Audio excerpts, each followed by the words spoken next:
Now, some years ago, Senator Robert Hill, the politician, was supposedly watching TV and watched a program on TV based overseas on destructive practices for collecting corals.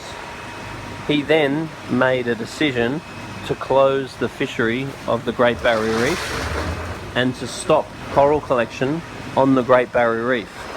He did this with absolutely no consultation, no understanding of best practices, and no biological evidence.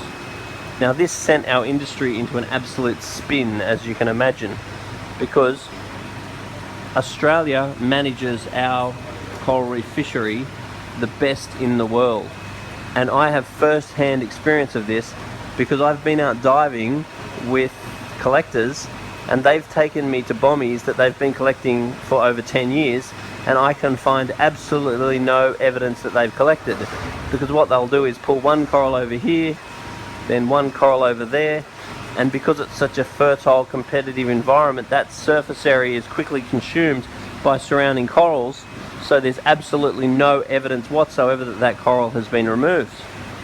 Now, overseas, while Mr. Hill was watching his movie, which was irrelevant to his own country, where they go and take coral and clear patches and cause all sorts of trouble due to lack of respect, lack of understanding and greed, he then decided to close our coral reef, which is a completely 100% sustainable fishery.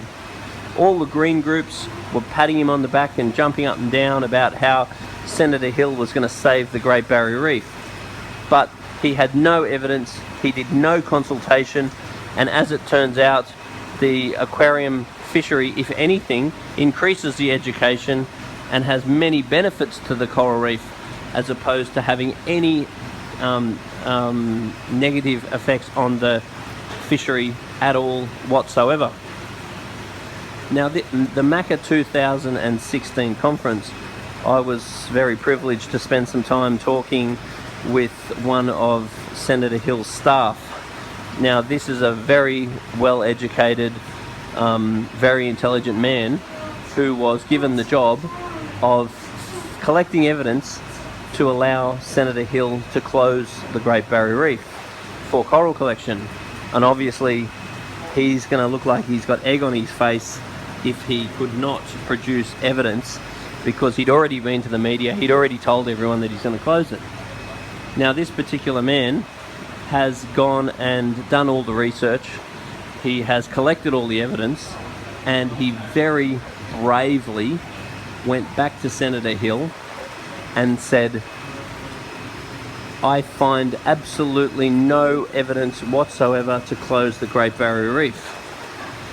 This man, I'm not using his name just in case he doesn't want me to, then spoke directly with John Howard, who overturned Senator Hill's stupid decision, which he made in his lounge room based on an overseas television show, not on fact. So this advisor was single-handedly able to keep the Great Barrier Reef open by standing by what he believed in. And if he was an ass kisser and he just told his boss what his boss wanted to hear, like so many other people do, it is actually possible that the Great Barrier Reef would be closed right now. So standing up for what you believe in and making decisions on fact, on science-based fact, is absolutely critical. Never trust politicians.